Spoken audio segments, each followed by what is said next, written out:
এই ঐতিহাসিক ময়দানে কথা বলেছেন আল্লামা লুৎফুর রহমান রাহিমাহুল্লাহ। চলে গিয়েছেন আমাদেরকে ছেড়ে। তিনি বলতেন, ইনশাআল্লাহ মিজান আবার আসবে। হুজুর, আমি তো আসলাম, আপনি তো আমাদেরকে ছেড়ে চলে গেলেন। মিজানুর রহমান আজহারি চলে গেছে, চলে যায়নি, তাকে চলে যাওয়ার জন্য বাধ্য করা হয়েছে, তাকে এই দেশে থাকতে দেওয়া হয়নি। সোজা কথা, সংক্ষিপ্ত কথা, চূড়ান্ত কথা, শেষ কথা, মিজান আবার আসবে, বিজয়ীর বেশে আসবে। এই দেশের তাওহীদি জনতা এমন ইতিহাস সৃষ্টি করে তাকে আলিঙ্গন করবে ইনশাআল্লাহ। সেই সমাবেশই দূরে নয়। আমাদের সেই বিনি ভাই, আমার সেই সুযোগ্য সন্তান, অচিরে আল্লাহ তাকে আবার আমাদের মাঝে ফিরিয়ে আসার মতো, আনার মতো সৌভাগ্য, পরিবেশ, পরিস্থিতি এটা তিনি যেন দান করেন। সবাই বলুন আমিন। He was a strong mouthpiece of Islamic revivalism. Islamic জাগরণের স্ট্রং মাউথপিস ছিলেন আল্লামা সাঈদী রাহিমাহুল্লাহ। অনেক দোয়া পেয়েছেন। আমরা পড়েছি, এমন জীবন তুমি করিবে গঠন, মরণে হাসিবে তুমি, কাঁদিবে ভুবন। গোটা বিশ্বকে তিনি কাঁদিয়েছেন। আবার কবে দেখা হবে আমি জানি না, তবে একটা দাবি করে যাব, আমি সাঈদী আল্লাহর এক নগণ্য গোলাম। যেদিন আপনাদের কাছে খবর হবে সাঈদী পৃথিবী থেকে বিদায় হয়েছে, আমি আপনাদের কাছে শুধু দোয়া চাইব, আপনারা প্রাণ ভরে আমার জন্য দোয়া করবেন। আল্লাহ রাব্বুল আলামিন কিয়ামতে আমাকে যেন ক্ষমা করে দেন, আল্লাহ পাক তার জান্নাতের ভিতরে যেন জায়গা তৈরি করে দেন। আল্লামা যখন ইন্তেকাল করলেন, আমি তখন মালয়েশিয়া থেকে যুক্তরাষ্ট্রে একটা কনফারেন্সে যোগ দিতে যাচ্ছি, কাতার এয়ারলাইন্সে। মালয়েশিয়া থেকে দোহাতে নামলাম। দোহায় যখন আমার ট্রানজিট, তখন শুনতে পেলাম যে আল্লামা বিদায় নিয়েছেন। সোশ্যাল মিডিয়ায় শুনে বিশ্বাস করতে পারলাম না। মুহূর্তের মধ্যেই মাসুদ সাঈদী ভাইকে মেসেজ করলাম, উনি কোনো উত্তর দিতে পারলেন না। মাসুদ ভাইয়ের সাথে যখন কোলাকুলি করি, আমাদের শামীম ভাইয়ের সাথে যখন কোলাকুলি করি, মনে হচ্ছে আল্লামা সাঈদীর ঘ্রাণ পাই। শরীরটা লিটারালি কাঁপছিল, নিজেকে মানাতে পারছিলাম না, বিশ্বাস করতে পারছিলাম যে আসলে আল্লামা বিদায় নিয়েছেন। ইন দ্য মিন টাইম আমার সেকেন্ড ফ্লাইট, দোহা টু নিউ ইয়র্ক, 12 ঘন্টার ফ্লাইটে উঠলাম। ইন্টারনেট থেকে বিচ্ছিন্ন হলাম। নামার পরে শুনলাম আল্লাহু আকবার, যেখানে ওনাকে কবরস্থ করার কথা ছিল সেখানেও কবর দিতে দেয়া হয় নাই। ছবিগুলো দেখতে লাগলাম, হাসিমাখা মুখ, হাসিমাখা নিথর দেহটা, মরণে হাসিবে তুমি, কাঁদিবে ভুবন। From east to west, from north to south, the entire globe, গোটা বিশ্ব ওনার জন্য কেঁদেছে। গোটা বিশ্ব কেঁদেছে, কাবার গিলাফ ধরে ধরে মানুষ চিৎকার করেছে। সম্মানিত সুধী, হযরতুল আল্লাম শহীদ মরহুম আল্লামা দেলওয়ার হোসেন সাঈদী রাহিমাহুল্লাহ, ওনার স্মৃতি বিজড়িত আজকের এই ঐতিহাসিক প্যারেড ময়দানের তাফসিরুল কোরআনের প্রোগ্রামে সব আছে। স্টেজ আছে, শ্রোতা আছে, প্যান্ডেল আছে, মিডিয়া কাভারেজ আছে, কিন্তু আমাদের কলিজার টুকটাটা আমাদের মাঝে নাই। আজকের এই প্রোগ্রামে আলোচক হয়ে এই চেয়ারে আমি না বসে, ওই শ্রোতাদের কাতারে বসে যদি আমাদের আল্লামার নুরানি চেহারার দিকে তাকিয়ে ওয়াজ শুনতে পারতাম, আমাদের হৃদয়টা ঠান্ডা হয়ে যেত, আমাদের তৃষ্ণার্ত হৃদয় শান্ত হতো। সব আজকে আছে, কি যেন নাই, ঠিক কিনা বলেন? আল্লাহ তাআলা প্রতি 100 বছরে একজন মুজাদ্দিদ পাঠান, প্রতি 100 বছরে একজন মুজাদ্দিদ, যিনি সমাজকে সংস্কার করেন।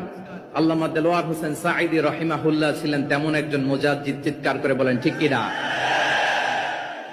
উনি শিরক বিদআতের আস্তানাকে তছনছ করে দিয়েছেন, তাওহীদের বাণীকে সমুন্নত করেছেন, গণমানুষের কাছে তাফসিরুল কোরআনকে জনপ্রিয় করেছেন। আজীবন আজীবন তিনি ইসলামকে বিজয়ী শক্তি হিসেবে দেখার স্বপ্ন দেখতেন।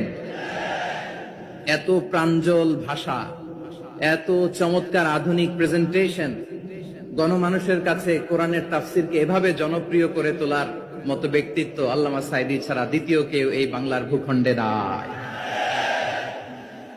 এই যে তাফসিরুল কোরআন, এই যে টার্মিনোলজি, এই টার্মটাই উনি আসলে জনপ্রিয় করেছেন। আমরা আগে জানতাম না যে এভাবে তাফসির করা যায়। এভাবে scientific indications of the Holi কোরআনকে মানুষের কাছে পেশ করা যায়? এভাবে এত জীবন ঘনিষ্ঠ করে, এত ইন্টারেক্টিভ করে কোরআনের কথাগুলো মানুষের কাছে উপস্থাপন করা যায়? উনি অন্যায়ের বিরুদ্ধে সবসময় সোচ্চার ছিলেন, প্রতিবাদী কণ্ঠস্বর ছিলেন। ওনার আলোচনা শুনলে দেহের রক্ত টকবক করে ফুটতে থাকতো। আল্লাহু আকবার, আল্লাহু আকবার, আল্লাহু আকবার। He was a strong mouthpiece of Islamic revivalism. Islamic জাগরণের স্ট্রং মাউথপিস ছিলেন আল্লামা সাঈদী রাহিমাহুল্লাহ। অনেক দোয়া পেয়েছেন। আমরা পড়েছি, এমন জীবন তুমি করিবে গঠন, মরণে হাসিবে তুমি, কাঁদিবে ভুবন। গোটা বিশ্বকে তিনি কাঁদিয়েছেন।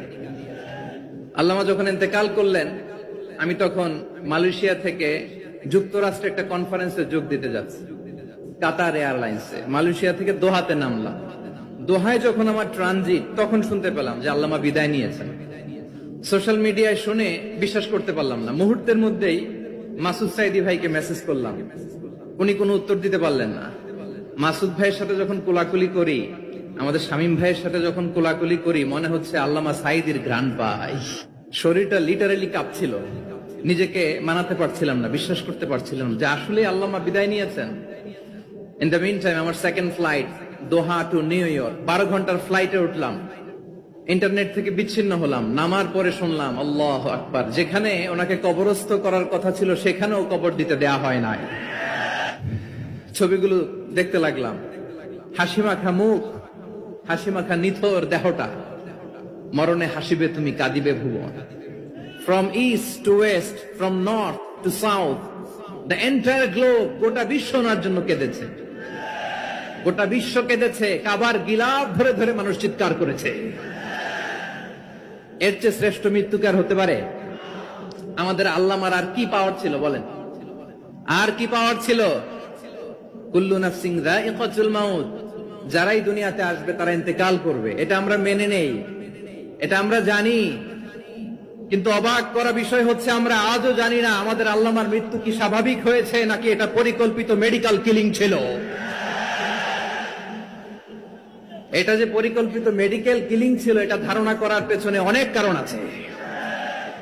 তিনি আধিপত্যবাদের বিরুদ্ধে সোচ্চার ছিলেন, ফ্যাসিবাদের বিরুদ্ধে সোচ্চার ছিলেন, রাজনৈতিক প্রতিহিংসার শিকার ছিলেন। এজন্য এটা মেডিকেল কিলিং হতে পারে, এ ধারণা আমরা করতেই পারি। আওয়াজ করে বলেন ঠিক কিনা? যে সময়টা আমরা কাটাচ্ছি, এত সুন্দর সময় বাংলাদেশ আর পাবে না।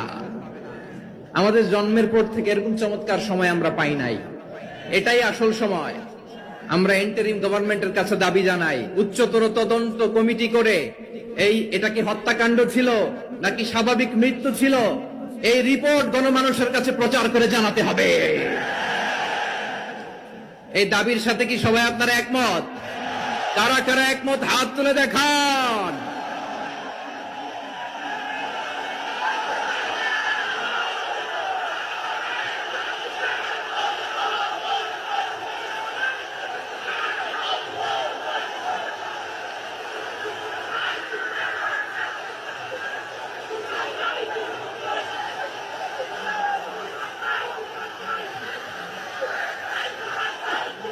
আমার প্রিয় ভাইয়েরা, প্রিয় চট্টলাবাসী, আল্লাহ তাআলা তার এই মুখলেস গোলামকে তার জান্নাতুল ফেরদাউসের মেহমান হিসেবে কবুল করুক।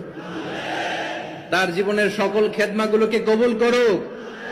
জান্নাতুল ফেরদাউসের আলা মাকামে তাকে মেহমান হিসেবে কবুল করুক।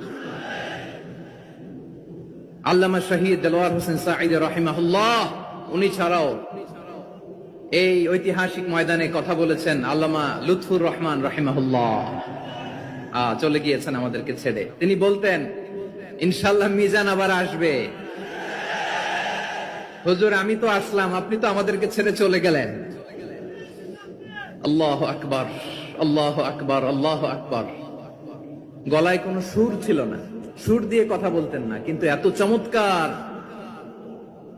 শব্দের বুনন, এত চমৎকার প্রেজেন্টেশন, এত চমৎকার ভাবে ঐতিহাসিক বর্ণনাগুলো তিনি উপস্থাপন করতেন। মন্ত্রমুগ্ধ হয়ে আমরা আল্লামা লুৎফুর রহমানের কথা শুনেছি। আমরা হযরতুল আল্লাহ লুৎফুর রহমান রাহিমাহুল্লাহর জন্য এই বিশাল ময়দান থেকে দোয়া করছি, আল্লাহ তাআলা তুমি তোমার এই খাদেমকে জান্নাতের মেহমান হিসেবে কবুল করে নাও।